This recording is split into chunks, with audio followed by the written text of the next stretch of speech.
আমি দুবাই প্রবাসী মোহাম্মদ সোহেল নাজিমউদ্দিন স্যারের কাছে আমার একটা প্রশ্ন। কারণ আমি বাংলাদেশ জাতীয়তাবাদী দলের একজন রাজনীতি পছন্দ করি, এই দলটাকে মনে পারে বিশ্বাস করি। বহু বছর যাবৎ এই প্রবাসের মাটি থেকেও যুদ্ধ করে যাচ্ছি। বর্তমান বাংলাদেশ জাতীয়তাবাদী দলের ৬৬ জেলার ভিতরে প্রত্যেকটা জেলার নেতাকর্মী অবস্থান করতেছে। থানা থেকে শুরু করে ওয়ার্ড লেভেল থেকে শুরু করে ইউনিয়ন থেকে শুরু করে সমস্ত জায়গাতে বাংলাদেশ জাতীয়তাবাদী দলের নেতৃবৃন্দ অবস্থান করতেছে। সবাইকে একটা নির্দেশনা আমার প্রিয় স্যারের প্রতি আত্মবিশ্বাস রেখে আমরা বিশ্বাস করে ওনার উপর বলতে পারি। কারণ তারেক রহমানের বক্তব্য ইতিপূর্বে আমরা প্রতিনিয়ত আমরা দেখতেছি, আমরা শুনতেছি, আমরা এগুলো নিয়ে অর্জন করতেছি কিছু শেখার জন্য।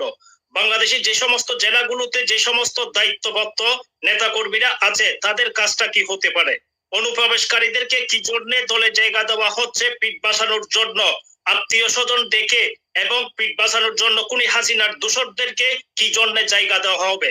প্রত্যেকটা থানা থেকে শুরু করে প্রত্যেকটা জেলা থেকে শুরু করে প্রত্যেকটা ইউনিয়ন থেকে শুরু করে তদন্ত করতে হবে এবং এই তদন্ত অনুযায়ী, কারণ আমরা এখন বিভিন্ন জেলাতে বিভিন্ন খোঁজ খবর আমরাও পাচ্ছি, কারণ আমরা বিদেশের মাটিতে বসে থাকছি তাও নয়, আমরা বিদেশের মাটিতে বৈশা খুনি হাসিনার পতন ঘটিয়েছি।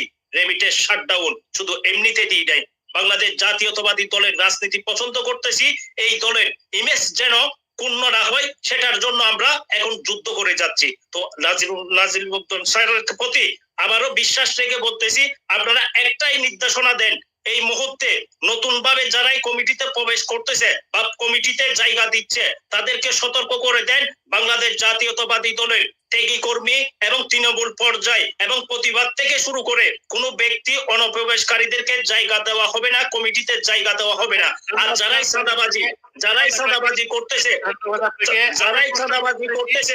আমি শেষ করে দিচ্ছি স্যার, আমি শেষ করে দিচ্ছি, 1 মিনিটে শেষ করে দিচ্ছি।